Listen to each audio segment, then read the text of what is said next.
Shalom Sobat terkasih dalam nama Tuhan Yesus Kristus. Hari ini kita akan mendengarkan seminar dari Romo Eko Wahyu OSC.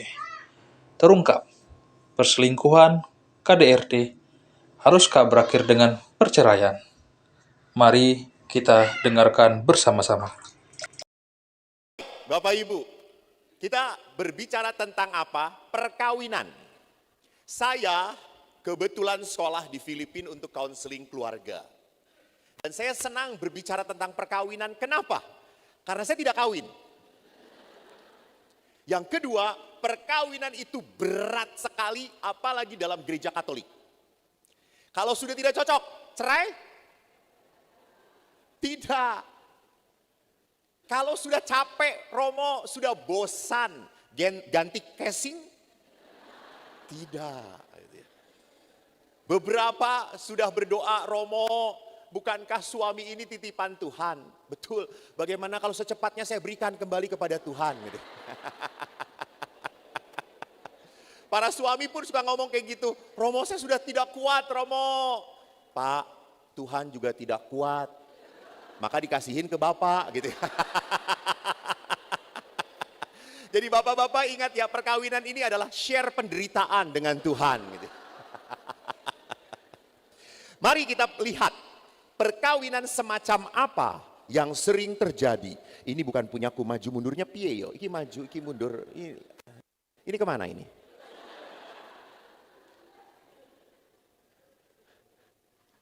Aha, iso. Oh, harus maju ke depan, saudara. Oke, ke depan. Baiklah, lihat di sini. Perkawinan sudah mulai gersang. Banyak harapan dan keinginan yang tidak terpenuhi.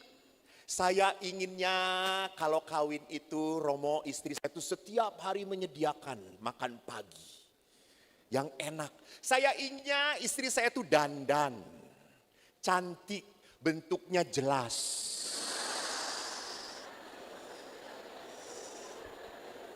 Ini Romo kalau digambar cuma titik gitu.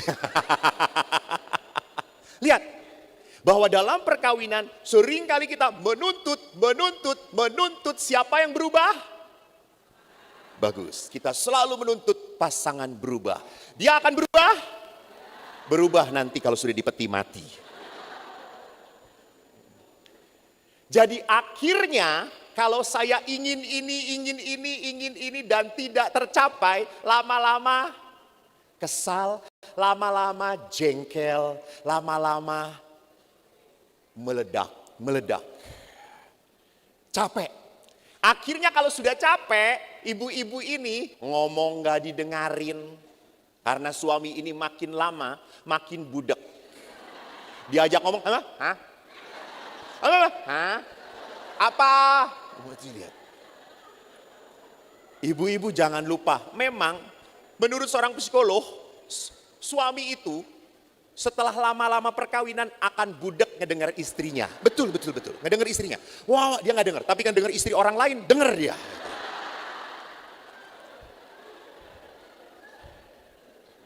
Tidak salah gitu ya.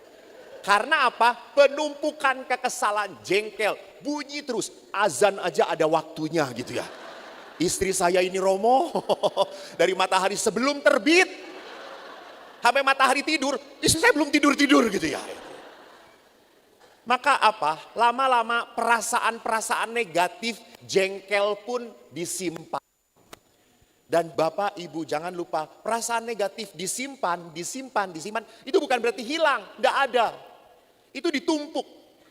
Maka lihat saja, kalau saya tanya kepada Bapak-bapak, Pak, gimana perkawinannya Pak? Ya biasa Romo seperti yang lain lah gitu. Yang lain pernah ribut, kita juga pernah biasa itu up and down and shake lah gitu ya.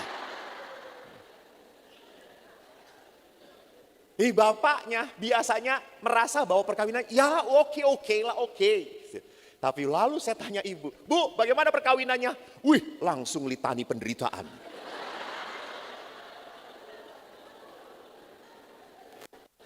Semuanya daftar ke kelemahan suami itu. Karena saya pernah ada encim-encim pengakuan dosa. Si encim ini masih hidup dengan cek. Lalu encim ini datang, Romo, apa? Mengaku dosa? Boleh, terus saya berkatin. Romo, dosa saya ya, saya tuh punya suami nyebelin, cerewet, bawel gitu. Suami saya tuh budak gitu, jengkelin sekali. Saya sudah tidak tahan Romo dengan suami saya. Saya sudah lama sebetulnya tidak tahan Romo, tapi saya berkorban. Saya tuh menahan diri. Sebetulnya saya tuh sudah tidak betah lagi dengan dia Romo. Itu dosa-dosa saya Romo. Dengan demikian saya lepaskan dosa suami ibu. Lalu si ibu itu tanya, lah dosa saya bertambah. Kenapa tambah? Ngomongin suami waktu pengakuan dosa. Itu tambah, kata saya itu.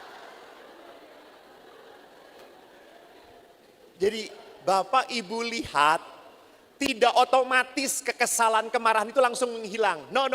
Ibu Teresa berkata, to forgive is not to forget. Gak ada yang bisa kita lupakan. Apalagi yang menyakitkan itu adalah orang yang kita sayangi. Betul atau tidak? Betul. Karena kita udah percaya banget. Ingat, laki-laki itu ciri khasnya apa? Mudah jatuh cinta. Itu laki-laki. Buaya. Ya.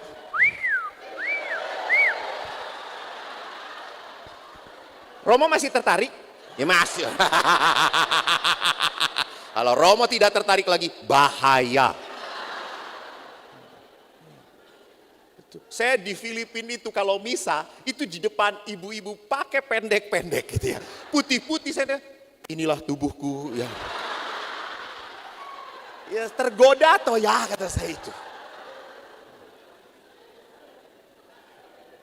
Pria mudah tertarik, betul. Tetapi wanita begitu sulit untuk mencintai. Jadi kalau pria itu mencintai, dia banyak sekali memberi alasan. I love you, you know, because you are so beautiful. Engkau seperti mawar, mekar, merona, harum mewangi. Kalau engkau mawar, biarkan aku jadi kumbangnya. Lalu perempuan, itu ya. Karena kalau pacaran itu laki-laki mulutnya kayak pujangga, betul? Pinter. Perempuan bodohnya gitu, percaya aja. Tolol kata saya itu, udah gitu. Mau aja dibohongin. Dia tidak tahu pacaran itu masa promo. Semuanya baik-baik. 1 tahun perkawinan modar kamu. Jadi lihat kenapa di dalam perkawinan ada masalah. Mari kita lihat bahwa dalam perkawinan banyak masalah yang tak terselesaikan. Ini kalau bisa nggak disorot ya matikan saja. Memang saya gelap, tapi ini dimatikan pun tidak apa-apa. Ya betul. Ini menyinggung saya gitu. Betul gua hitam, tapi jangan disorot banget gitu ya. Banyak kekerasan dan ketidakpedulian. Wanita, bapak harus tahu. Siapa? Coba berani nggak bapak-bapak di sini? Siapa yang punya? Angkat tangan. Ada yang berani nggak? Siapa yang punya istri cerewet? Angkat tangan. Siap-siap nanti malam. Dicekik loh. Bapak-bapak, ibu-ibu tahu ya, perempuan itu konon sehari harus 20.000 kata dia ucapkan. Bayangin, rasakan. Sedangkan suami ngomong kurang lebih hanya 1.700 kata. Maka lihat pas seminar, suami itu yang di depan. Jam berapa? 9. Kapan bolehnya? Nanti. Lu dengan sini, dengan siapa? Istri. Lu ngapain di sini? Disuruh. Laki. Tapi kalau perempuan, lihat bicara semua tema bisa dibahas oleh perempuan. Dari pemilihan presiden sampai apa? Ngomongin romonya. Maaf, saya awalnya Bu Nita ya. Waktu Romo WKRI yang mau manggil Romo. Saya tuh sudah trauma dengan WKRI. Trauma. Iya diakon. Saya suatu hari kan di pasturan. Pagi-pagi diakon. Saya waktu itu frater. Belum seterkenal sekarang. Masih teraniaya gitu. Masih ada umbelnya hijau gitu ya. Kadang-kadang gitu. Orang-orang pada takut mendekati saya gitu. Saya tuh pagi-pagi saya senangnya baca buku rohani, tapi tidak di kamar, di taman. Lalu saya baca, itu ibu-ibu WK datang ke pasturan. Lalu, frater pagi-pagi melamun. Coba frater ini pagi-pagi itu pelayanan, jangan melamun. Sudah susah-susah dibayarin sama umat gitu ya. Saya teh diem aja. Saya berpikir, emang WK nggak bayarin kita? Kagak deh kata kita.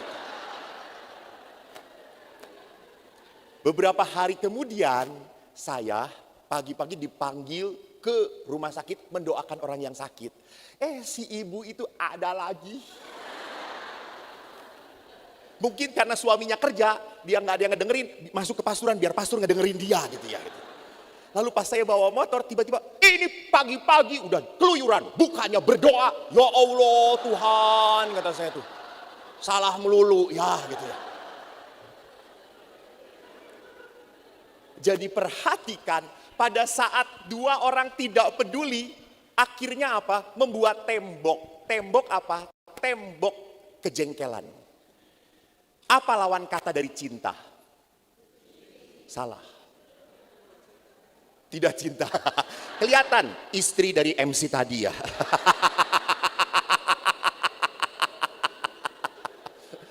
Lawan kata dari cinta adalah tidak peduli. Tidak peduli. Jadi kalau orang tidak peduli, orang sudah mengatakan, lu punya urusan, gua punya urusan. Lu punya kesenangan, terserah. Gua juga punya kesenangan. Kita jangan saling mengganggu. Itu sudah tidak ada cinta lagi. Ketidakpedulian. Dan kenapa kok di dalam perkawinan ada ketidakpedulian? Karena menumpuk rasa sakit, menumpuk rasa jengkel. Perempuan tadi ngomong, ingin didengarkan. Pak, kalau perempuan ngomong tuh ingin didengarkan. Dengarkan. Jangan ngasih solusi, jangan. Salah, pasti salah. Pasti salah. Saya di meja konsultasi kalau udah emak-emak yang konsultasi nggak akan gua kasih solusi gitu. Saya ngomong ini udah, saya sudah lakukan. Ya ilah itu satu. Bagaimana kalau ini sudah juga? Oh iya sudah terserah gitu ya. Udah. Istri Anda dikasih solusi, Anda tetap salah. Betul? Kenapa? Karena emak-emak itu adalah orang yang paling benar setelah Tuhan Allah. Tepuk tangan. Betul. Maka kalau suami salah, suami harus minta maaf. Tapi kalau istri salah, istri akan berkata, gua salah karena lu. Maka lu yang minta maaf ke gue. Gitu, itu lihat. Saya di Pratista, kembali lagi ke Pratista, tenang Romo. Di Pratista tidak ada WKRI. Tapi karena tidak ada WKRI, pasturan kami kering kerontang. Hanya supermi, dan supermi. Kalau di pasturan kan ibu-ibu, Romo, ada, yok hao je sencing ping ha, lai. Suatu hari tiba-tiba ada ibu datang, wajahnya itu sudah kecut. Ngebel, Romo saya mau bicara. Wah baik bu. Si ibu itu ngomong, Anda tahu saya tuh mencoba lihat jam 60 menit. Edan si ibu ini, tanpa bernapas. Wow, gitu. Saya berpikir, kasihan sekali suaminya, kata saya tuh. Lalu setelah 60 menit, saya mencoba untuk mendistrak. Mencoba untuk masuk. Bu, sebentar, saya belum selesai. Oh iya. Tambah 15 menit lagi. Setelah itu, sudah, saya sudah selesai, Pastor. Oke. Baik Bu, sekarang menurut saya begini, tidak perlu. Saya tidak perlu mendengarkan Pastor. Sekarang saya sudah lega, saya mau pulang Pastor. Terima kasih ya, pulang dia, pulang. Ibu sudah lega, sudah, saya sekarang yang berbeban. Kata saya itu.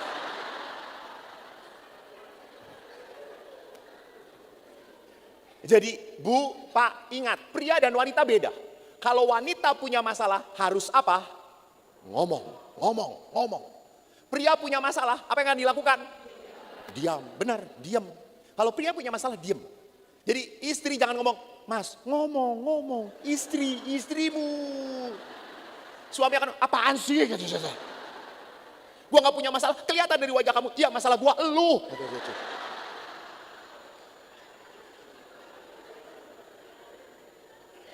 Jadi Bapak Ibu yang terkasih, lihat, jangan berkata bahwa Anda itu setelah menikah langsung pinter. Dan. Banyak sekali perkawinan setelah menikah berpikir, saya menikah dengan orang yang salah. Banyak perkawinan yang mengatakan, saya menikah dengan orang yang salah. Tapi ya sudah, mau diapain lagi? Mau dikembalikan, orang tuanya udah pada meninggal. So, Bapak Ibu, mari kita lihat. Perkawinan begitu gersang dan lihat ada aktivis wanita di Indonesia yang membuat penelitian dari tahun 2017 dan 2020, kurang lebih lihat 1.280.000 sekian pasang perkawinan cerai. 1.280.000. Bayangin di Indonesia per hari berapa? 1.170. Dan Bapak Ibu bisa tahu kalau keluarga banyak yang cerai, anak-anaknya adalah anak-anak broken family.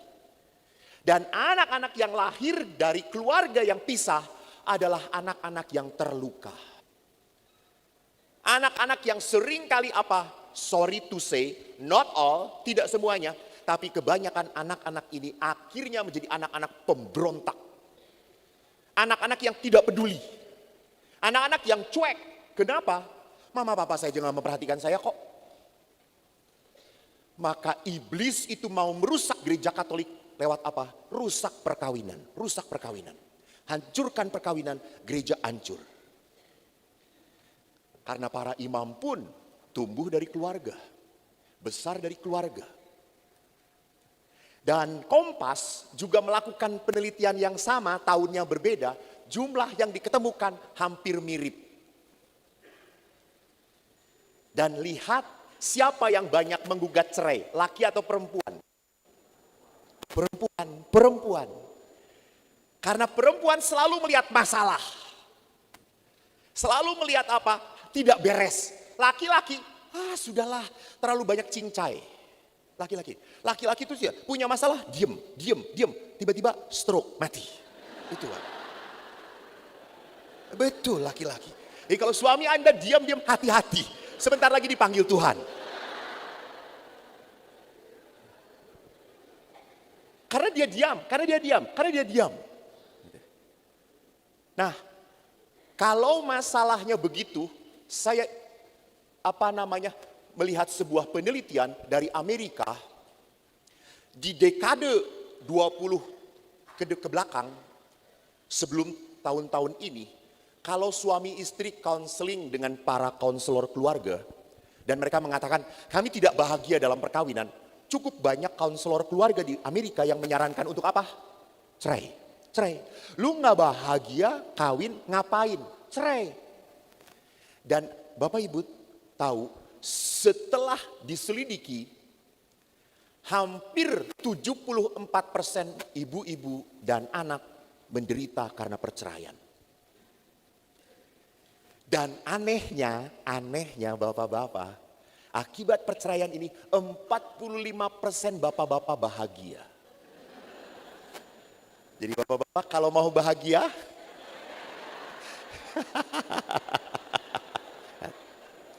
pertanyaannya kenapa bapak-bapak bisa bahagia sedangkan istri dan anak-anak menderita? Karena istri dan anak-anak adalah korban. Bapak-bapak bahagia kenapa? Karena lepas dari permasalahan. Umumnya anak, apalagi di Asia, lebih dekat pada siapa? Ibu. Maka perhatikan di sini bahwa kalau kita lihat perkawinan itu berdasarkan perasaan, sudah nggak ada rasa lagi. Ya tah, lihat bapak-bapak pegang istrinya. Si istrinya, Pak, tar dulu pak. Sampai saya tanya, Pak itu siapa? Ada suami istri pernah di Batak, saya waktu di Tebing. Suami istri sudah tua pegangan gitu. Hei, Amang, Inang, sayang sekali ya pegangan. Bukan, takut jatuh kita berdua gitu ya. Jadi kalau berdasarkan perasaan, hampir banyak sudah tidak punya perasaan lagi. Siapa yang 25 tahun perkawinan? Ke atas, angkat tangan. Wih, 25 tahun perkawinan. Siapa sebetulnya yang siapa yang bertahan karena ditahan-tahan?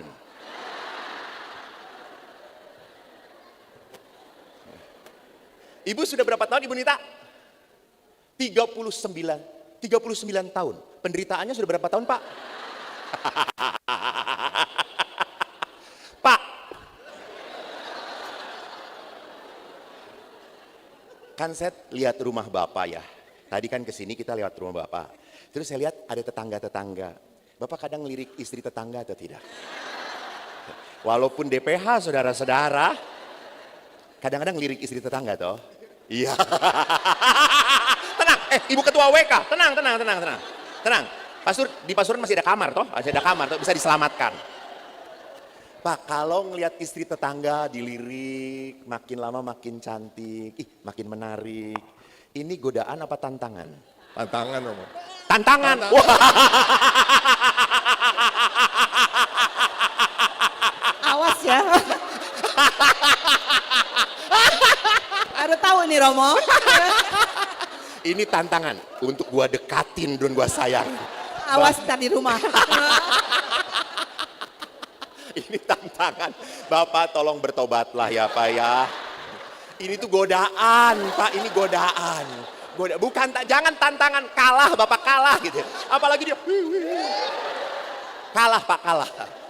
Dia masih kenceng, Ibu sudah turun semuanya gitu. Kalah Pak, kalah. Udah. Ini godaan. Jadi jangan diikuti, jangan tantangan. Jangan. Ini godaan. Godaan selalu dari setan dan iblis. Ya, ini godaan.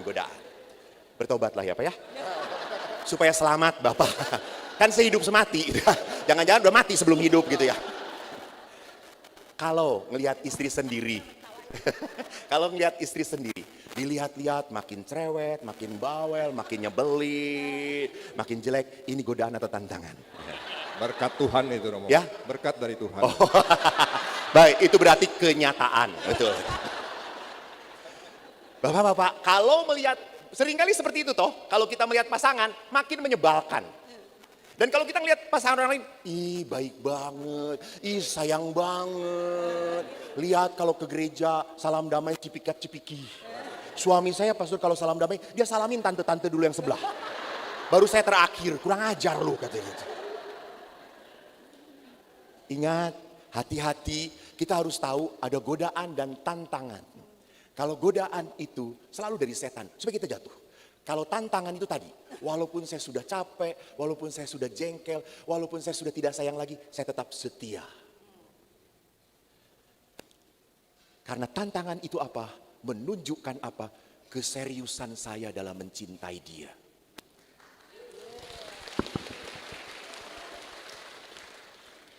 Dan Bu, udah Pak, kasihan nanti. Bapak jadi seperti ini karena nikah dengan Ibu. Coba nikah dengan Luna Maya ya Pak ya. Si Bapak semangat. Iya. Jadi lihat saudara-saudariku, jangan pernah mendasarkan perkawinan berdasarkan perasaan. Nggak bisa. Perasaan itu kan datang lagi. Kalau suami datang bawa duit, papa I love you. Bisa beli Louis Vuitton lagi. Itu dia. Tetapi kalau suami nggak bawa apa-apa, Pak, pergi. Perasaan sekali lagi datang dan pergi. Maka saudaraku, mari kita lihat. Apa sih penyebab dari anulasi? Saya ambil, dari Keuskupan Bandung, karena saya tinggal di Bandung. Saya diberitahu oleh yuris di sana, para hakim gereja mengatakan anulasi di dalam konsultasi keluarga pertama-tama terjadi karena apa? Intervensi mertua. Mertua ikut campur tangan. Mertua berkata, lu kalau nggak tahan balik aja. Balik, lu anak gue. Ingat itu setan yang ngomong. Jangan dengerin. Ya pastor kan saya orang tuanya, saya kan sayang. Betul Anda orang tua. Sudah cukup melindungi dan mendidik anak sampai dewasa. Cukup. Setelah mereka berumah tangga, tangan Anda harus digenggam untuk berdoa. Belajar mulut Anda jangan terlalu comel-comel. Tahan. Nah itu nggak bisa. Ini mah yang kacau ketua WK-nya saudara-saudara.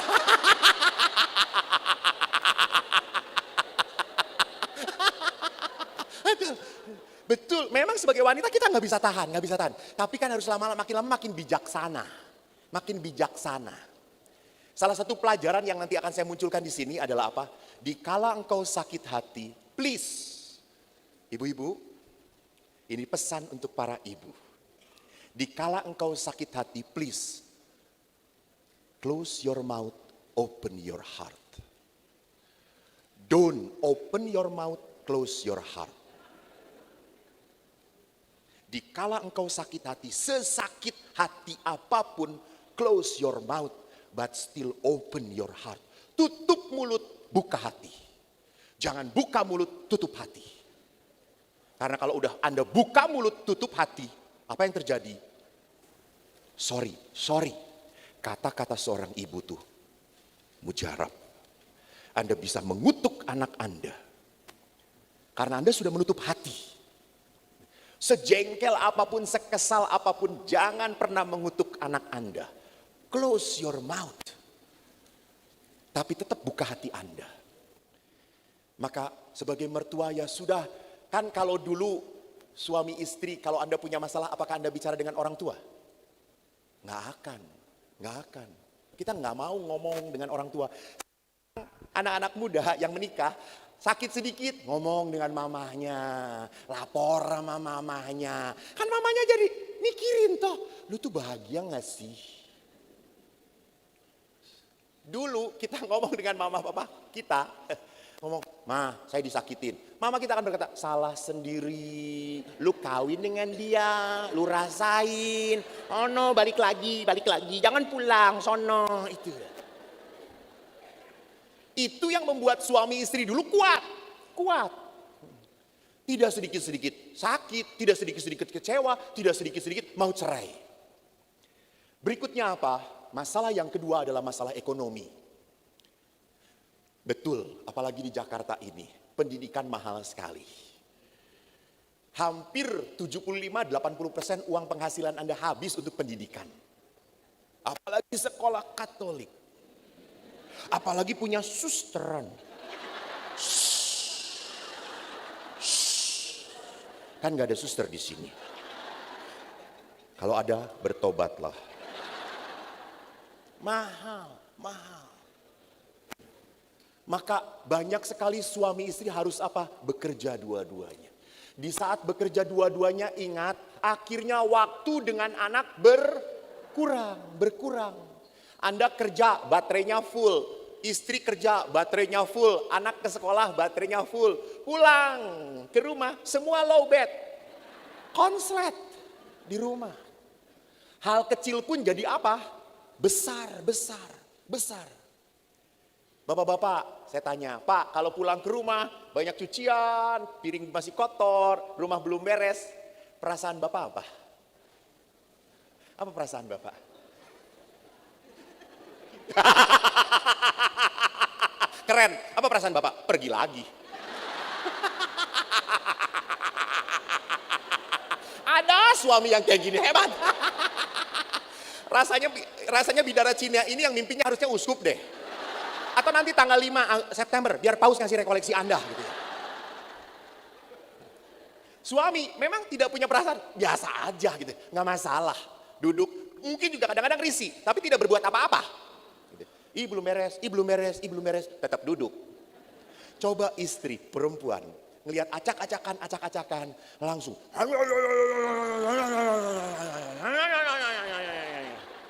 Maka suami yang pergi lagi adalah suami yang menyelamatkan dirinya, tapi mengorbankan pasangannya gitu ya. Karena dia ngomong, nggak ada yang dengerin. Jadi perhatikan. Ekonomi betul Pak, betul. Butuh. Tapi bukan segala-galanya. Jangan sampai kita ngejar ekonomi, kita kehilangan relasi. Ada seorang bapak sorry to say, dia berpikir kerja keras, memenuhi apa yang diinginin istri dan anaknya itu adalah yang hal utama. Jadi dia kerja terus, kasih duit. Sampai akhirnya apa? Istrinya merasa apa? Suami saya tidak pernah punya waktu untuk saya. Karena tidak punya waktu, dia merasa tidak pernah disayang. Dan dia ada main dengan supirnya. Karena apa? Suaminya kerja. Padahal istrinya butuh apa? Dipeluk, disayang, diperhatikan. Jadi ini bahasa kasihnya nggak nyambung. Karena apa? Dia hanya berpikir bahwa ekonomi segala-galanya. Tidak bisa. Maka Yesus berkata, tidak pernah orang bisa mengabdi dua tuan. Kepada Mamon dan kepada Allah. Bisa nggak? Keluarganya baik, hubungannya baik, ekonominya sukses banget. Harus ada yang dikorbankan. Harus ada yang dikorbankan. Saya harus berani berkata, cukup. Kalau dengan uang, hati-hati. Kita tidak pernah mudah berkata cukup. Tapi kalau dengan doa, kita cepat berkata cukup. Mau makan cukup tanda salib saja. Mau tidur cukup tanda salib saja. Rosario cukup 5 saja gitu ya. Kan sambil tiduran salam Maria baru 5. Besok lagi sama 6, 7, 8, 9, 10 tidur lagi gitu ya. Jadi sebulan baru 1 rosario saudara-saudara. Kita mudah berkata cukup. Tapi kalau dengan uang kita tidak pernah berani berkata cukup. Maka Yesus berkata apa? Yang salah itu bukan uang. Yang salah itu cinta uang. Karena di situ sudah apa? Menjadikan dewa Yahweh. Yang ketiga, menjadi permasalahan perceraian adalah apa? Karakter pasangan yang berubah. Dulu dia penuh perhatian, dulu dia sayang banget. Mas anterin, yuk, oke. Mas hujan, oke. Macet, oke. Selama denganmu semuanya ada kasih sayang. Setelah menikah 5 tahun, Mas anterin, Gojek, lu buka Gojek, praktis, cepet, lu gak ngerepotin banyak orang, gampang. Jadi dia berubah. Laki-laki yang dulunya banyak ngomong, banyak muji. Oh, you are so beautiful. You are so cute. Really, I love you. You broke my heart, you know. Gitu ya. Tapi setelah nikah, lihat istri 2 jam muter-muter. Keluar, suami cuma 2 jam kayak gini. Jengkel. Bapak-bapak perlu tahu, bagi seorang istri, pujian dirinya adalah penting sekali. Karena dengan memuji itu berarti apa? Engkau masih mencintai aku. Maka tadi, betul, MC berkata, nomor 2 yang tidak boleh ditanyakan adalah berat badan. Maka Pak, jangan pernah ngomong gemuk pada istri Anda. Gendut apalagi. Itu akan sakit hatinya 7 turunan. Kalau memang gemuk katakan dia terberkati, pastor, terberkati.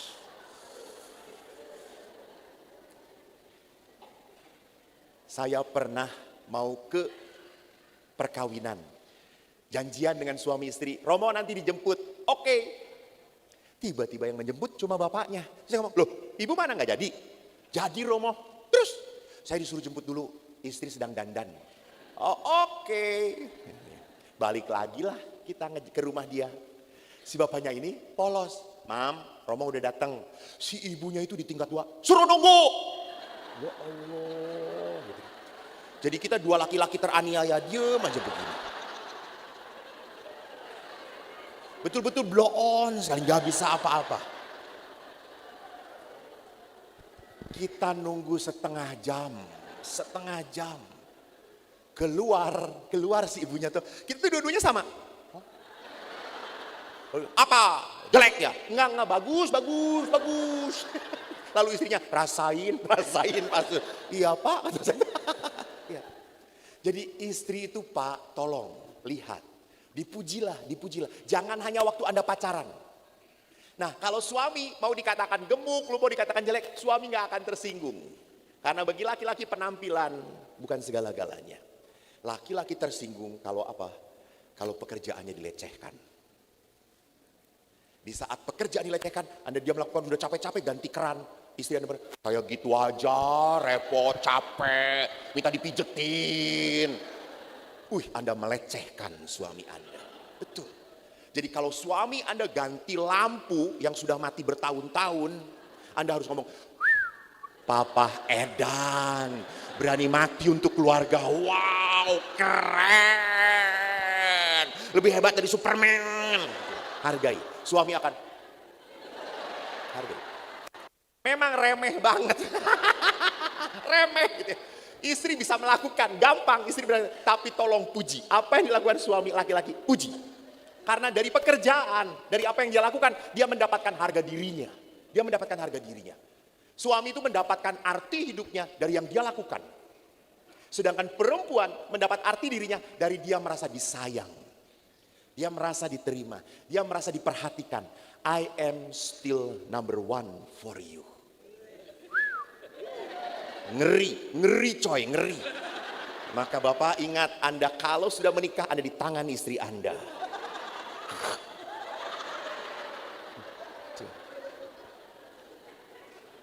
Kan pernah seorang psikolog ngetes para suami. Terus psikolog itu berkata, para suami yang takut akan istri pindah ke kanan. Anda tahu, semua pindah. Tapi ada seorang bapak yang diam. Kaget psikolog ini. Lalu dia berkata kepada bapak ini, Bapak, mengapa Bapak ada di sini? Bapak tidak takut istri? Tidak, saya disuruh istri di sini, suruh di sini. Oh. Bisa disimpulkan? Rasanya bapak itu ini salah satu. Tidak takut istri tapi disuruh istri, betul.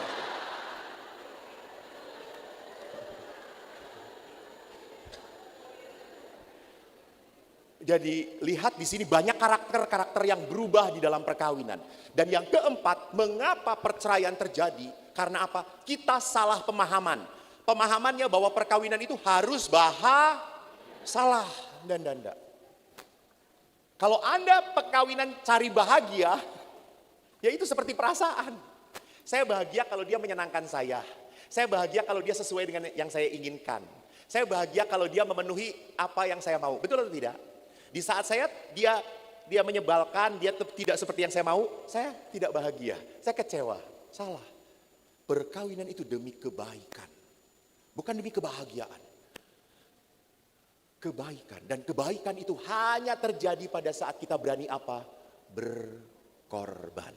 Betul, berkorban. Suatu saat saya kan kemarin ke Kalimantan Timur, ke salah satu parokinya MSC di jauh.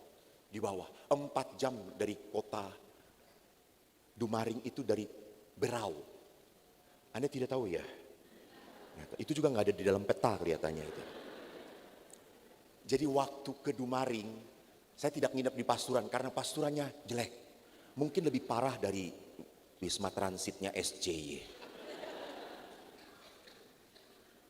Airnya kotor, lalu pastur ini kasihan ke saya ditaruh di penginapan. Penginapannya pun sederhana, cuma lurus doang, kamar, kayak tahanan.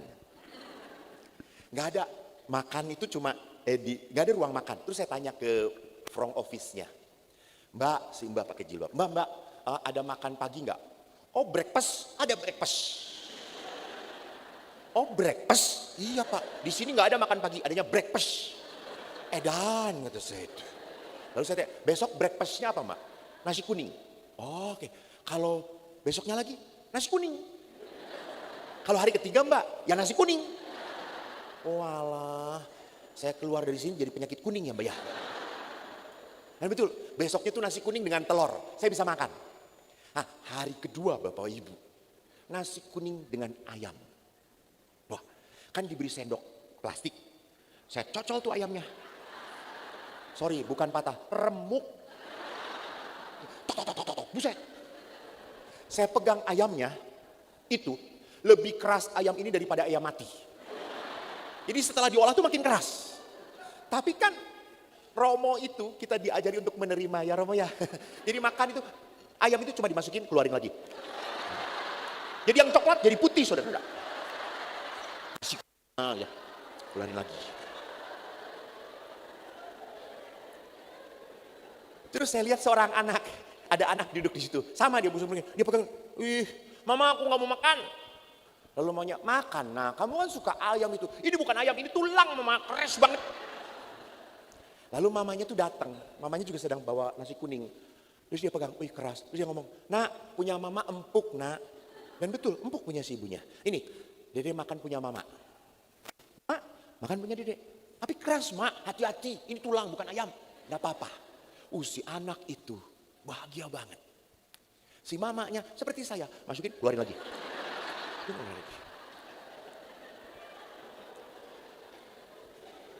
Hei bapak ibu, lihat. Itu kebahagiaan. Demi kebaikan anaknya, dia korbankan ayam yang empuk, dia berikan untuk anaknya. Dan dia bahagia melihat anaknya apa? Senang. Itu perkawinan.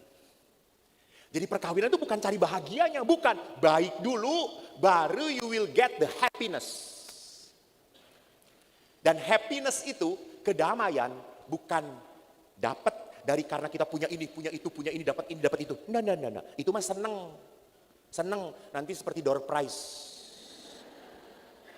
Salah satunya kunci pasturan ya.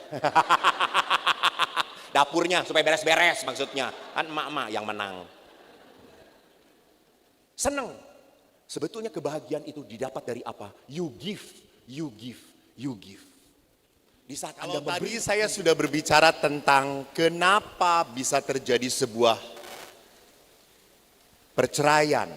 Orang sampai titik saya sudah nggak tahan lagi. Kenapa sampai seperti itu? Saya senang sekali menggambarkan yang di depan ini.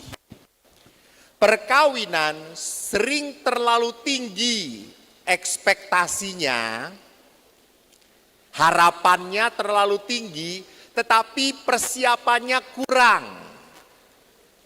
Tadi pacaran baru 1 tahun, 2 tahun, persiapan perkawinan kan paling-paling kursus cuma 3 bulan. Sedangkan yang harus dihadapin kan berpuluh-puluh tahun. Dan saya tadi mengatakan waktu pacaran kan orang berkedok. Ya kan berkedok toh, pura-pura sayang, pura-pura baik. Tapi setelah menikah, kedok itu dilepasin. Dan Anda harus siap menerima apa? Kenyataan. Maka kalau dalam perkawinan harapan terlalu tinggi, kita kecewa lagi, kita jengkel lagi, kita marah lagi. Supaya kita menjadi tenang dalam hidup perkawinan, apa yang kita turunkan?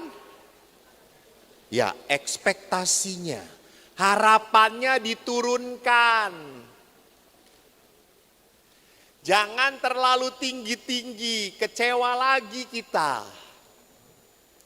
Saya dengan para pastor di Pratista sekarang 9 romo. Saya dengan 9 romo tidak cocok. Kalau cocok hamil mereka. Tapi walaupun tidak cocok, saya ingin bahagia. Gak mau saya tinggal di biara, lalu saya tidak bahagia. Dan. Saya harus membuat teman-teman saya bahagia. Maka kalau saya pergi, saya bawa oleh-oleh untuk teman-teman saya. Mereka senang. Karena itu dididik oleh ibu saya. Maka kemarin ini saya nggak pergi-pergi. Teman-teman saya ngomong, kok nggak pergi-pergi sih kok? Lihat gudang kita sudah kosong. Maka saya kalau kemana-mana pergi oleh-oleh. Kemarin saya tuh dari sini ke Cigugur. Anda tahu di Cigugur? Cigugur itu adalah Gua Maria yang terbagus di Jawa Barat. Itu ada di Kuningan. Dari Cirebon masih ke Kuningan kurang lebih 45 menit.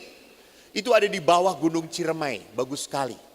Dan kalau Anda ke Cigugur, Anda bisa tahu itu adalah orang Sunda Katolik di situ. Jadi kalau mau menemukan orang Sunda Katolik itu di Cigugur. Saya habis seminar di sana, habis misa novena di sana. Di sana ada oleh-oleh yang namanya kedempling, enak banget. Lalu ada buras, ada tahu. Saya bawa untuk teman-temanku. Biar mereka senang. Tapi apakah kalau saya bawa, teman-teman saya juga kalau pergi bawa?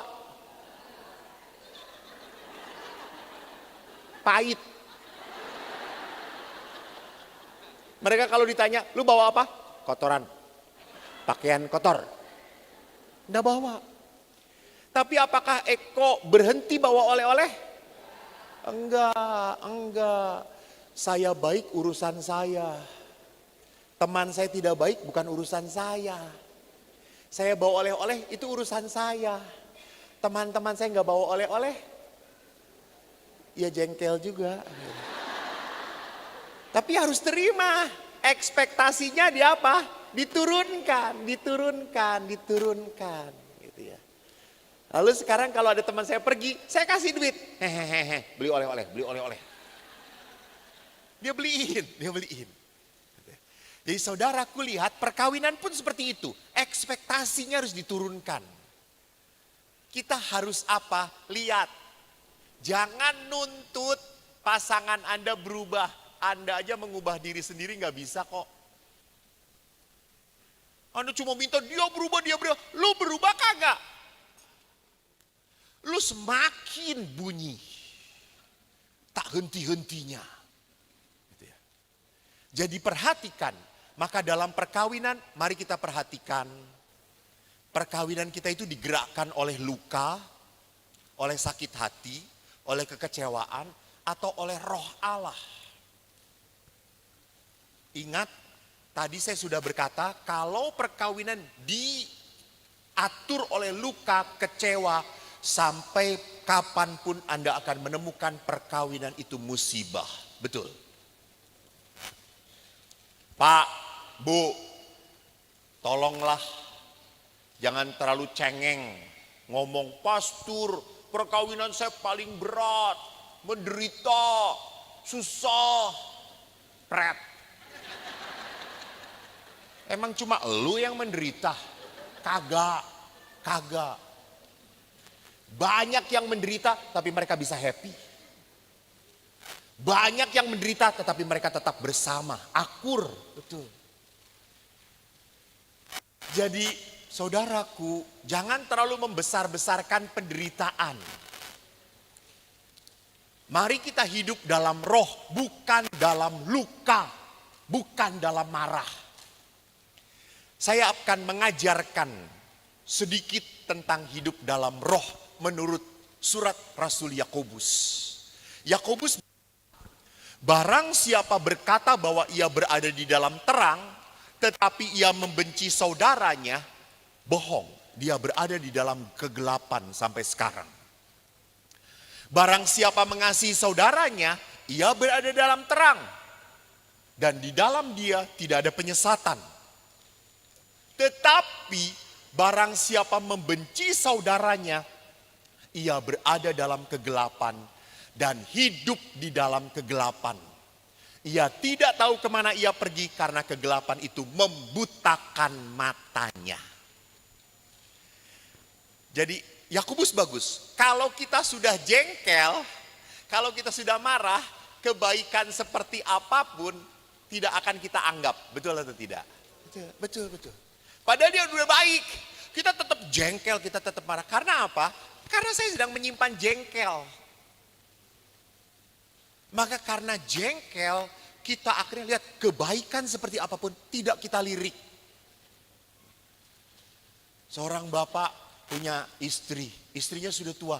Istrinya itu baru dikasih hadiah oleh anaknya ulang tahun handphone baru.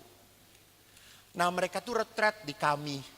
Tiba-tiba handphonenya bunyi. Lah istrinya kan gak tahu matiinnya. Dia tekan gak mati-mati. Suaminya matiin gitu. Yang lain tuh udah melihat kayak gini, matiin. Si nggak bisa gitu. Akhirnya apa? Handphone itu didudukin dan pecah saudara-saudara. Jadi bukan mati beneran akhirnya. Jadi kalau kita tidak punya kasih lagi, akhirnya apa? Istri pun kita lukai. Tanpa kita sadari. Saya paling sebel kalau udah konsultasi suami istri, lalu istrinya nangis. Suaminya ngomong apa? Udah jangan nangis, kayak gitu aja nangis gitu. Ini suami ingin gua bunuh, kata saya tuh. Terus saya ngomong, Pak, kalau istri menangis tuh didekap, dipegang. Istri tuh butuh disentuh. Masa gua yang gak kawin aja ngerti? Apa kita perlu tukar peran? Kata saya itu. Tapi saya lihat istrinya jelek, gak jadi, kata saya itu. Ya gua juga harus mikir toh gitu ya. Udah jelek, cerewet, modar gue. Gitu ya.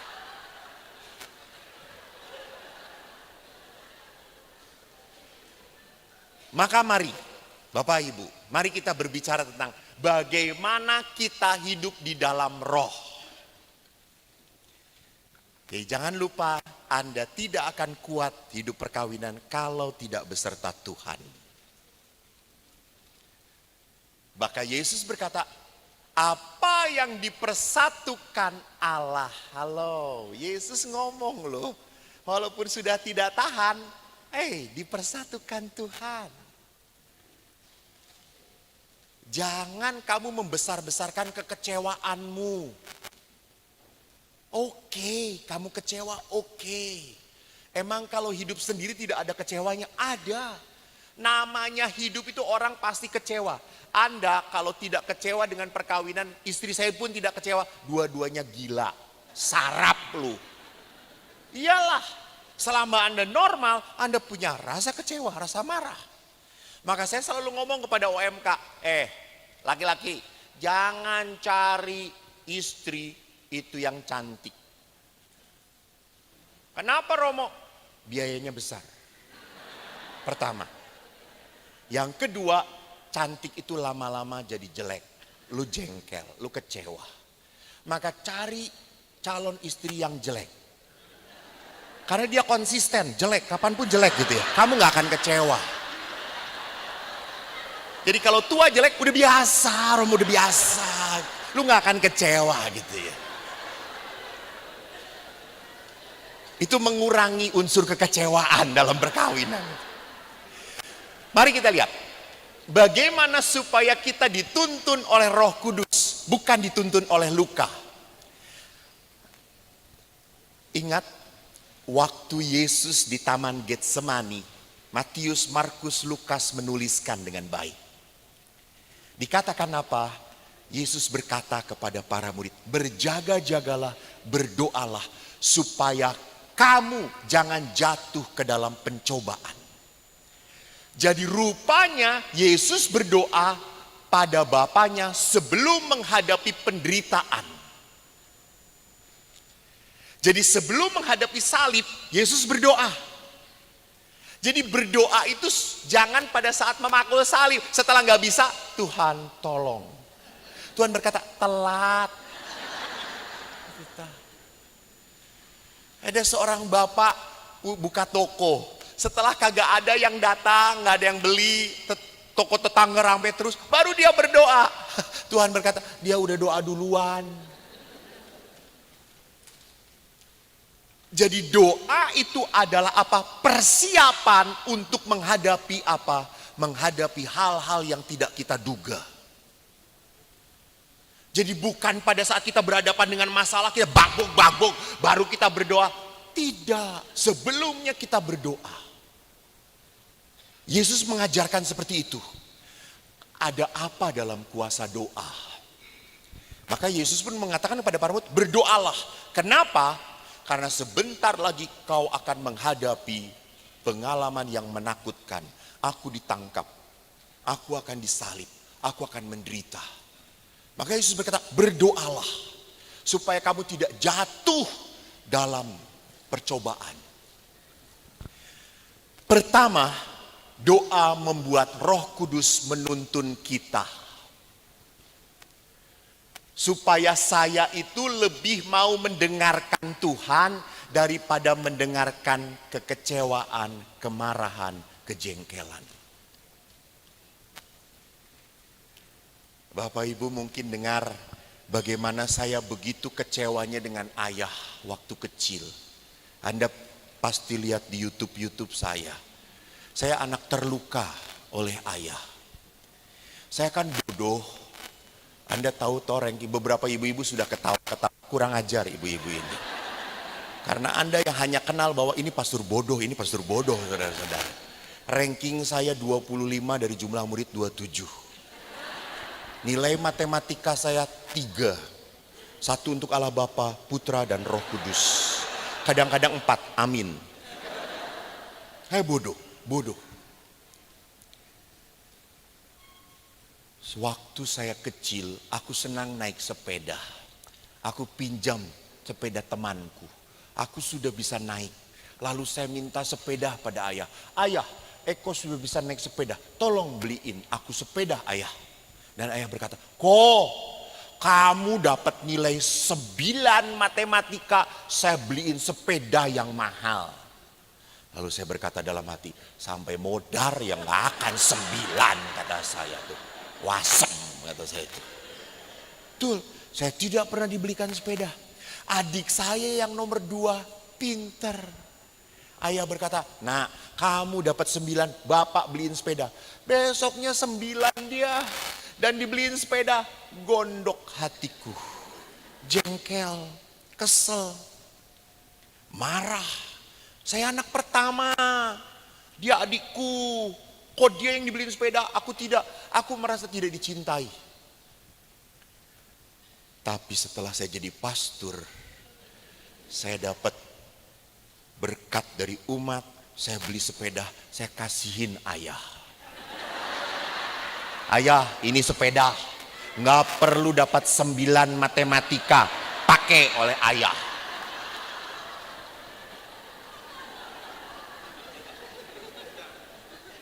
Tapi balas dendamnya dengan kebaikan, Saya tidak mau mikirin luka, kecewa terus, tidak. Saya sudah mengampuni ayah saya. Sekarang saya baik dengan ayah. Ayah saya 80 tahun, masih hidup. Ibu saya 13 tahun yang lalu sudah meninggal. Ayah saya beberapa bulan yang lalu mengeluh, kok aku wes tuwa, bahasa Jawa. Yo, ada saya itu. Terus aku saiki budek untuk kuntek. Anda yang tidak mengerti, lihat terjemahan di bawah ini. Saya budek, gigi saya udah gak ada. Terus mau apa? Aku mau beli hearing aids, alat bantu dengar dengan gigi. Ya sudah beli, Bapak pasti sudah nabung toh. Sudah kok, tapi aku kaget. Kenapa? Awang alat bantu kedengar ki larang yo sing apik. Piro? 14 juta 14 juta. Terus, oh ya sudah, Bapak punya berapa? Ya segitu. Ya sudah beliin. Ya tadinya saya mau beli dua-duanya, ya gigi, ya ini. Ya satu-satu toh Pak, kata saya itu. Karena beliau yang mau beli yang bagus. Beli, bahagia sekali. Wah, sekarang kedengaran kok semuanya. Bagus toh Pak. Tapi sekarang kalau makan saya tetap ngemut-ngemut deh kok. Terus saya tuh kan kasihan toh. Ya sudah Pak, Eko beliin gigi palsu. Wih, bener toh kok? Iya.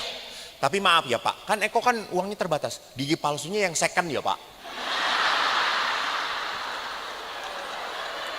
Lalu Bapak itu tanya, emang ada yang second? Ada, orang yang mati kan gak akan dipakai bawa-bawa, kata saya, bisa dijual lagi, kata saya itu.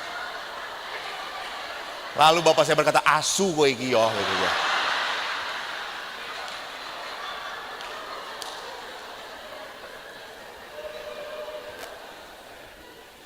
Lalu beberapa bulan saya nabung, saya datengin ayah, nih untuk beli gigi palsu, asli, pasti.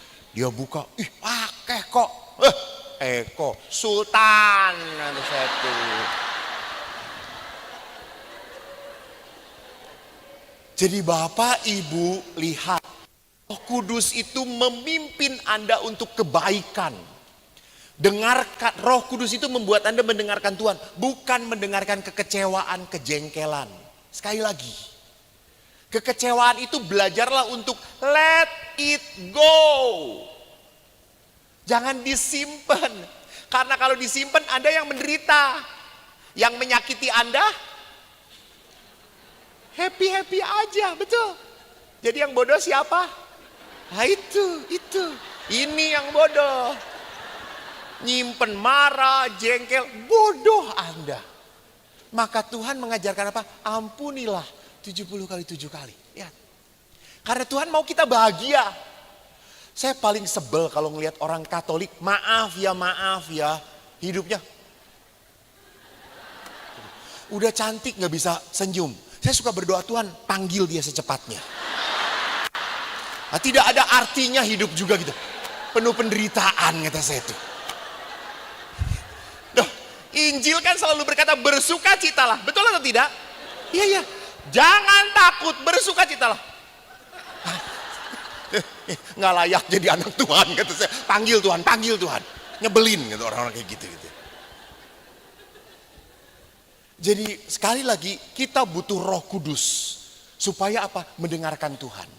Yang kedua, doa itu supaya kita berlaku tidak di luar karakter kita. Pak, Anda itu baik. Istri Anda itu baik.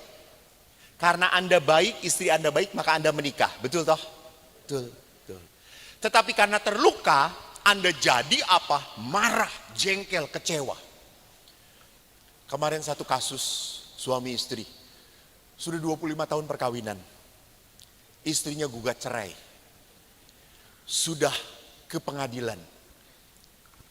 Datang ke saya, bicara dari jam 11 sampai jam 3. Apa enggak copot ini gue? Lihat. Jadi pastor ini selalu dengan perkawinan. Mereka senang enggak ngajak-ngajak. Penderitaan baru kita diajak. Itu kurang ajar terkali. Dan ngomong itu istrinya hantam suaminya hantam istrinya. Gua tuh kayak kambing conge, diem aja kayak gini. Saya sekolah di Filipina, tolol banget kata saya tidak gitu.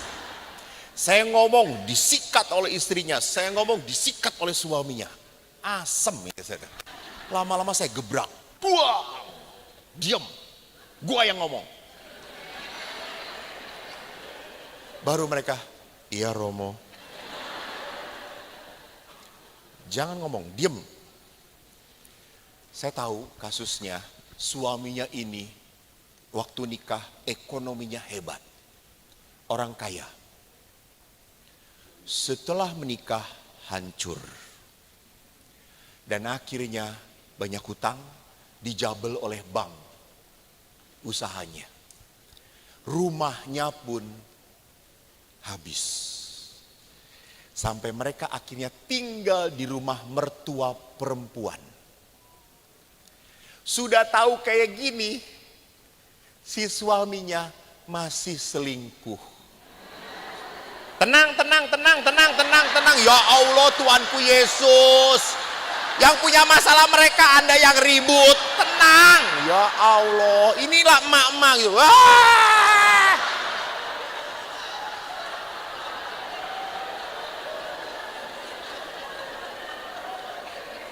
Semua emak-emak bergerak pergerakan mama. Wah!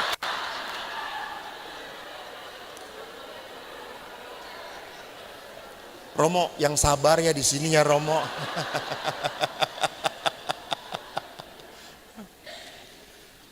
Lalu saya ngomong, Bu, ibu pantas marah, ibu pantas kecewa. Saya menghargai. Bapak sangat mengecewakan, Bapak salah. Dan Bapak masih salah, masih berkutit, diam, kata saya. Sorry, Bapak sudah tidak layak lagi. Istri, kamu tidak boleh menggugat surat cerai dalam gereja dosa. Nggak perlu cerai, nggak perlu bawa ke penghakim, hakim nggak perlu. Lu cuma bayar doang dan tidak diakui oleh gereja, nggak perlu. Cabut. Tapi pastor, tar dulu. Kata saya, itu lah perempuan. Dengerin gue. Saya tadinya udah mau ambil brongos anjing untuk dibawa. Biar diem gitu ya. Karena di ruang konsultasi saya siapkan itu juga gitu ya. Untuk emak-emak yang bisa diem. Terus akhirnya, Bu gini. Ibu cabut perkara. Pulang. Ibu pulang. Usir suami ibu. Usir dari rumah. Sudah tidak layak kok.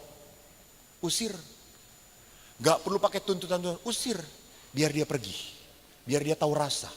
Biar tahu dia bagaimana menghargai. Anda tahu apa yang terjadi? Istrinya nangis. Kasihan.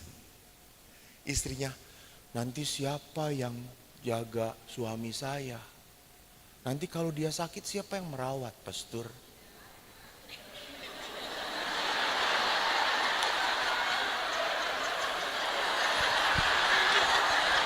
Sudah pernah dibaptis belum?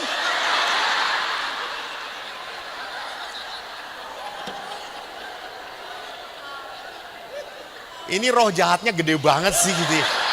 Berat yang kayak gini. Gue pindah.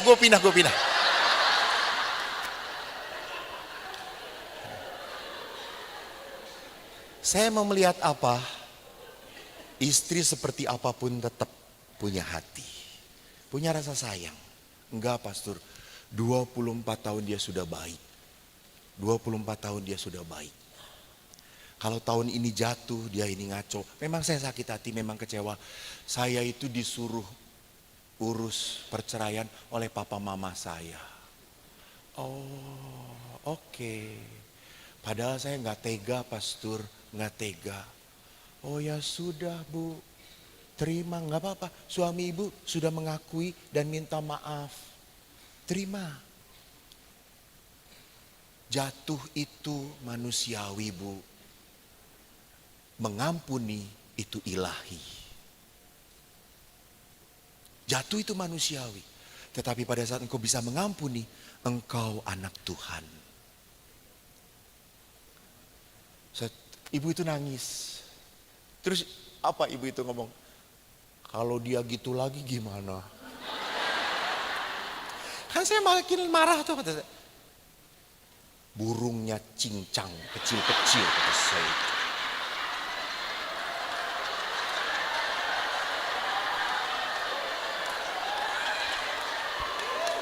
Jangan coba-coba cari nasihat ke sini.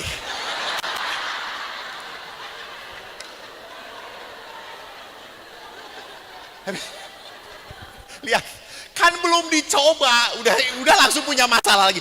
Cobain dulu. Baru saya ngomong, burungnya sekolahin di biara, kata saya itu kalau macam-macam. Jadi doa itu supaya kita bisa berani mendengarkan apa, ada tetap kebaikan, ada sisi kebaikan. Walau sejengkel apapun Anda tetap menyayangi. Coba ibu-ibu, kalau Anda nanti malam tidur bangun jam 2, lihat suami Anda, lucu tidurnya.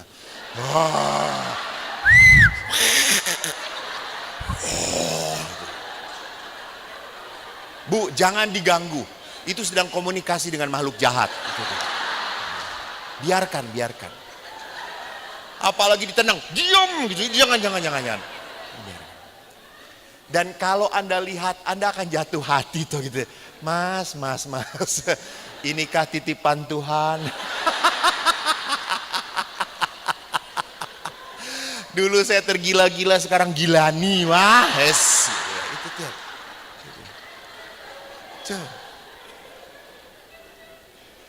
Bu, maka doa itu membuat kita apa? Tetap menyayangi. Karena mencintai itu bukan perasaan tetapi keputusan. Saya mau mencintai dia. Yang ketiga, doa membuat kita tadi membuka hati, menutup mulut. Doa membuat kita apa? Yaitu tadi, nggak tahan, pastor ingin ngomong.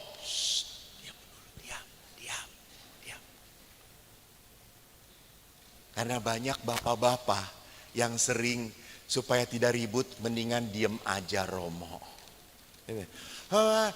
Karena apa? Ya itu tadi selalu salah gitu ya. Ngomong salah, diem pun kenapa diem aja? Ngomong salah, diem salah gitu.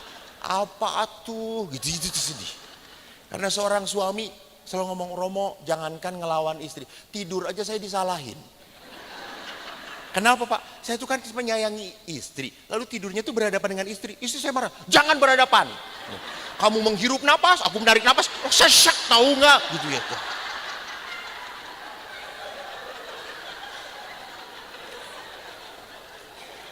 Lalu akhirnya saya membelakangi dia, marah lagi dia. Kamu istri sendiri dikasih pantat ya, pantes ya kayak gitu ya. Gitu. Terus saya ya sudah salah. Akhirnya saya tidur begini terentang Romo. Terus istri berkata, kamu tidur kayak mati, orang mati aja gitu ya. Salah lagi Romo. Akhirnya saya pindah ke ruang tamu. Tenang Romo, saya tidurnya Romo gitu ya. Jadi lihat di sini bahwa mari kita lihat, kita belajar untuk membuka hati dan menutup mulut. Belajarnya untuk tenang, diam, jaga. Keempat, doa bukan bertujuan untuk mengubah pasangan kita. Doa itu apa? Mengubah cara kita merespon. Walaupun saya jengkel, walaupun saya marah, saya tidak ikuti perasaan marah dan jengkel ini. Dan. Saya merespon sebagai anak Tuhan. Bukan merespon sebagai anak iblis yang penuh kemarahan, kejengkelan. Dan. Saya merespon sebagai anak Tuhan. Saya demi kebaikan,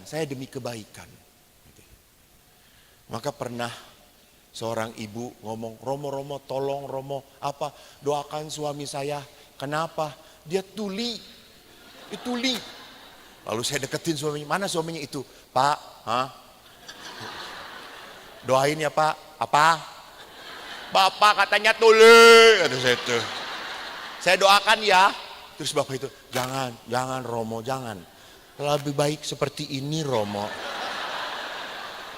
Ini demi kebaikan saya Romo. Jadi. Emang kenapa? Istri kalau ngomong Romo, saya jadi gak denger, saya bahagia Romo gitu ya. Romo kan tadi ngedenger tuh istri saya seperti apa. Pak. Lalu udah tetap Pak saya doain daripada nanti dimarahin istri. Ya udah Tuhan terima kasih engkau membuat dia tuli. Amin kata bapaknya itu.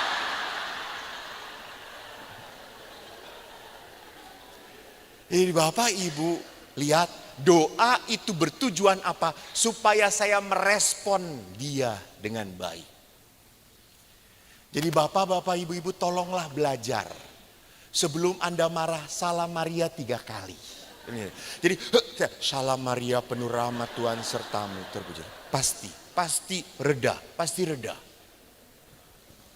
Saya pun pernah lihat kalau orang sudah tidak sayang lagi membuat tembok, hati-hati. Setan itu pinter.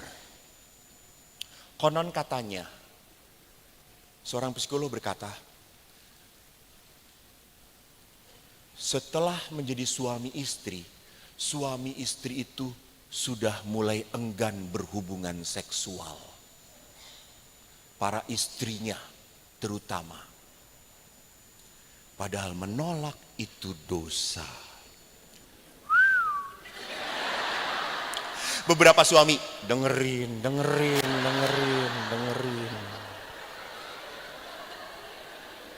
Kenapa? Karena seksualitas itu adalah hubungan cinta yang paling tinggi. Suci.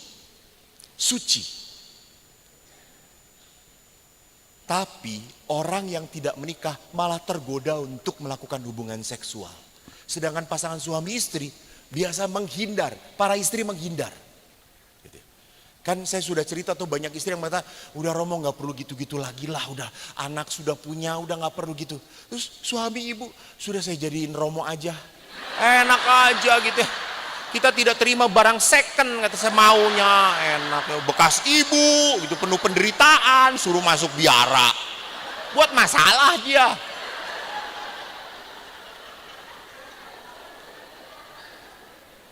Tapi jangan juga kan, ada setelah ikut seminar, ada seorang istri yang begitu sucinya, dia mengatakan, "Pah, kaingat kata Romo, hubungan seksual itu suci, Pah."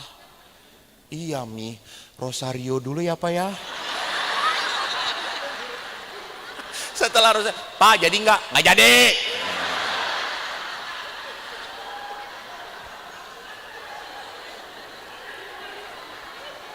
Bayangin kalau jalan salib saudara-saudara gitu ya. Saya yakin bapaknya udah mimpi dengan 7 bidadari gitu deh.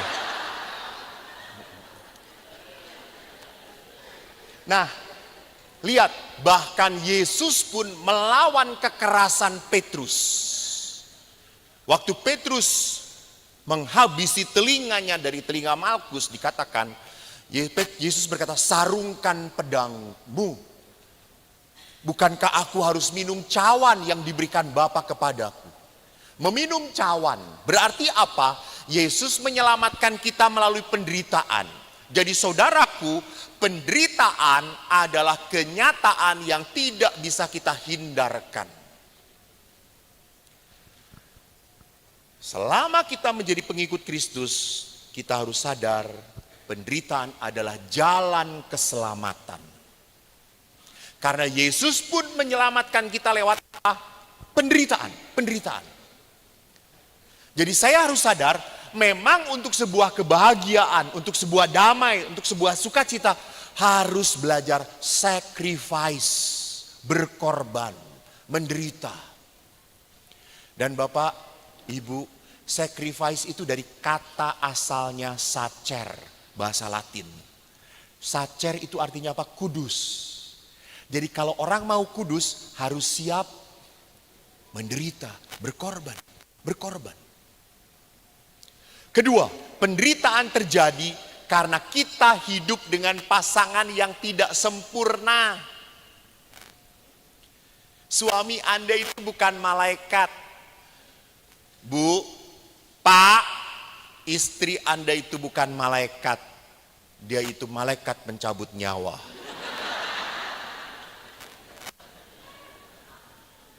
Jadi harus sadar bahwa kalau Anda mengeluh tentang istri, istri pun mengeluh tentang suami. Sama. Anda mengeluh tentang anak-anak, anak-anak juga ngeluh tentang Anda. Sama. Jadi lihat, kita harus sadar ini. Nah, kalau demikian, nomor 3, penderitaan bukan alasan untuk melarikan diri.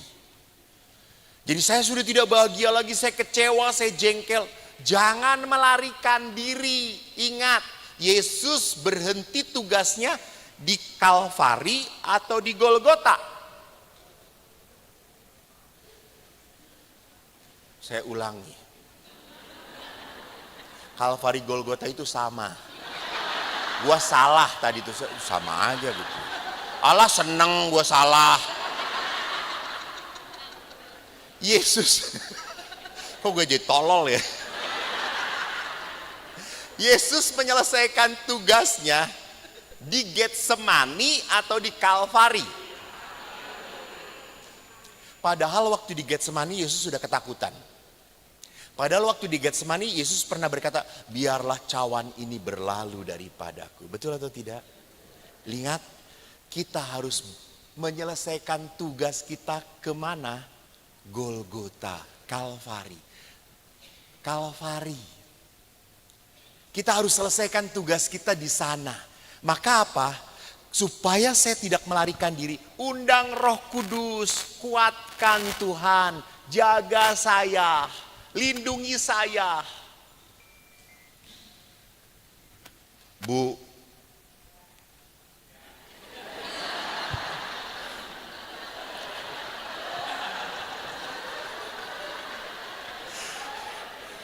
gak perlu jawaban gue.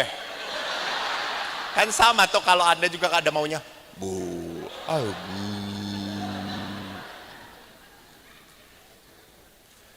Beberapa bulan yang lalu saya memberi retret, saya sudah kecapean. Dari pagi sampai jam 9 malam, saya beri retret anak-anak. Lalu saya pulang ke kamar setengah 10, Saya tuh inginnya tidur, langsung tidur. Saya udah pakai celana pendek, saya pakai kaos, sudah mau tidur, handphone bunyi. Ya Allah.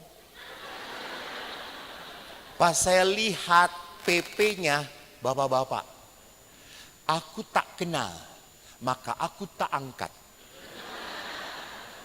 Saya cuekin, biarin. Mati. Pas saat dia mati, saya angkat, mau saya silent dong. Tapi Eko ini iseng. Saya lihat history. Bapak ini sudah miss call 15 kali. Oi, kalau bapak-bapak miss call saya sampai berkali-kali berarti penting banget. Kalau ibu-ibu miss call berkali-kali, iseng banget ini. Apalagi WKRI.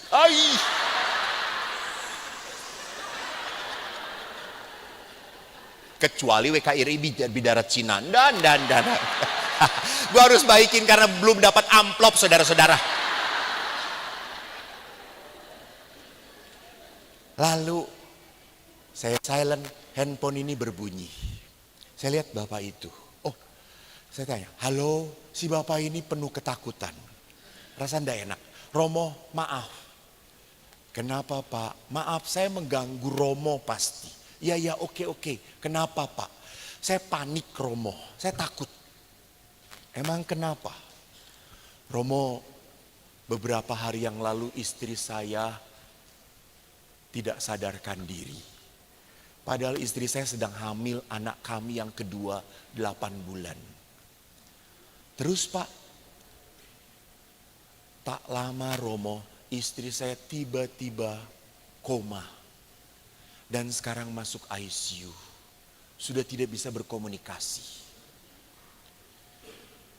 Terus Pak, Romo tolong bisa gak mendoakan istri saya? Saya, Bapak caranya bagaimana Pak? Kan di ICU. Romo, saya sudah titipkan handphone istri saya ke suster. Nanti suster akan telepon Romo. Dan di speaker, Romo bicara saja. Oh baik Pak, oke. Terus saya tuh, Pak maaf, Bapak ini sudah nge-handphone saya banyak kali loh dari sore loh. Iya Romo, emang di Keuskupan Bandung Romonya cuma satu tuh Pak. Kan banyak Romo, ada Romo lain. Kenapa harus saya Pak?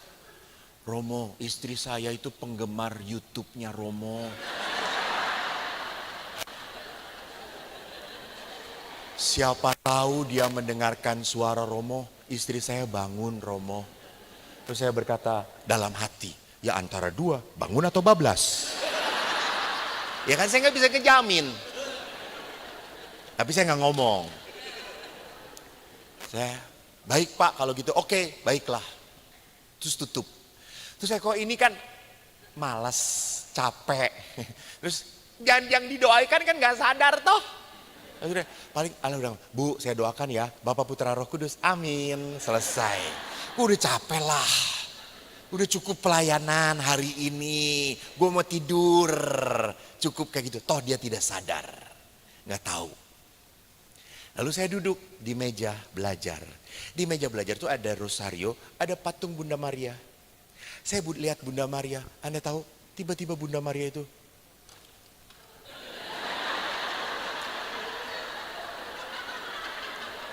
lalu saya, iya saya pastor harus melayani walaupun capek. Saya harus melayani totalitas tanpa batas. Maka sekarang Maria itu saya singkirkan dari pemilu saya.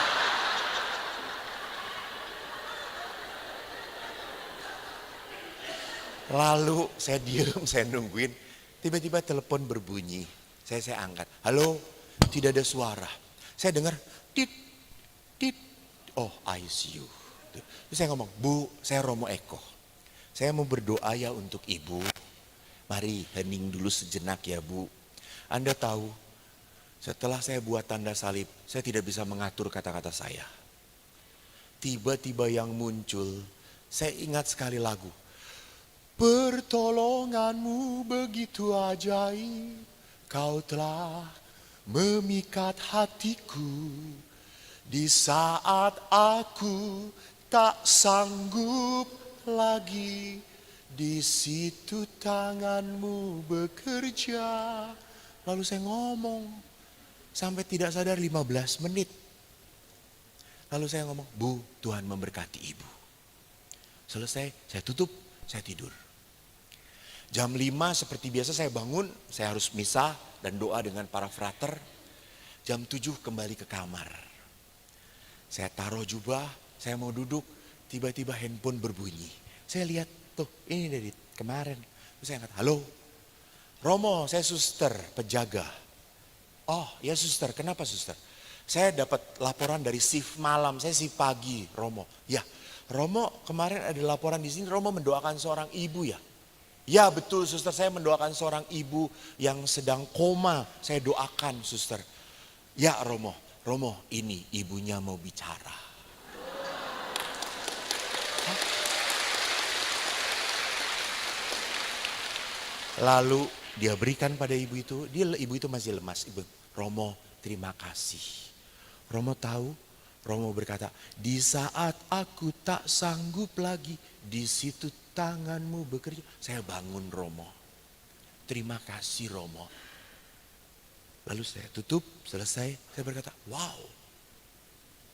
Apakah itu hebatnya saya? Iya. Bukan. Gua kok ini rekoleksi banyak disakitin sih?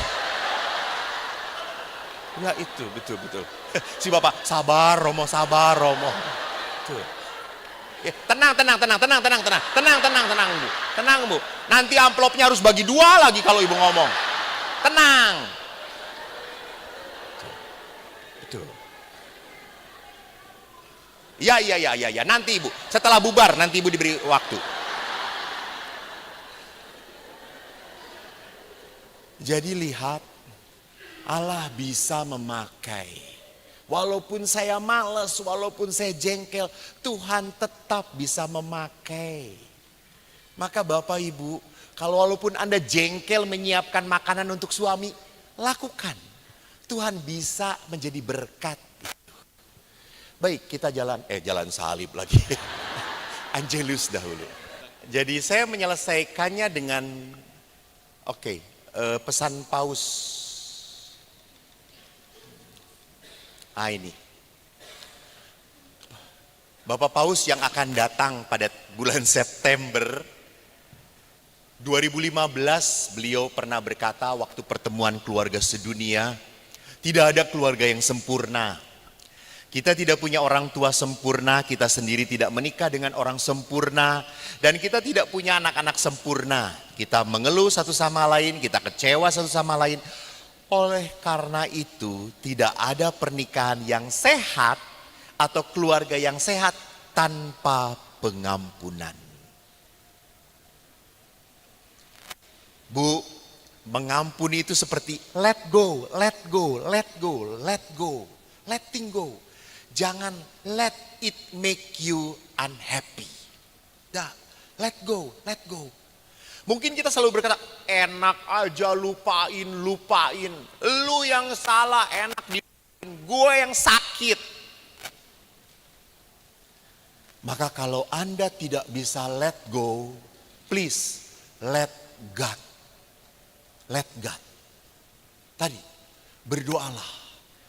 Hanya Tuhan yang memampukan Anda untuk bisa memaafkan. Hanya Tuhan. Jadi Bapak Ibu yang terkasih, saya kok sangat percaya kita bisa menikah sehidup semati. Kami para imam, para suster bertahan hidup selibat sebagai seorang rohaniwati. Karena apa? Karena melibatkan Tuhan dalam hidup kita. Terima kasih. God bless you. Demikian seminar dari Romo Eko Wahyu OSC. Semoga semakin meneguhkan iman akan kepercayaan kita pada pasutri kita. Tuhan Yesus memberkati. Amin.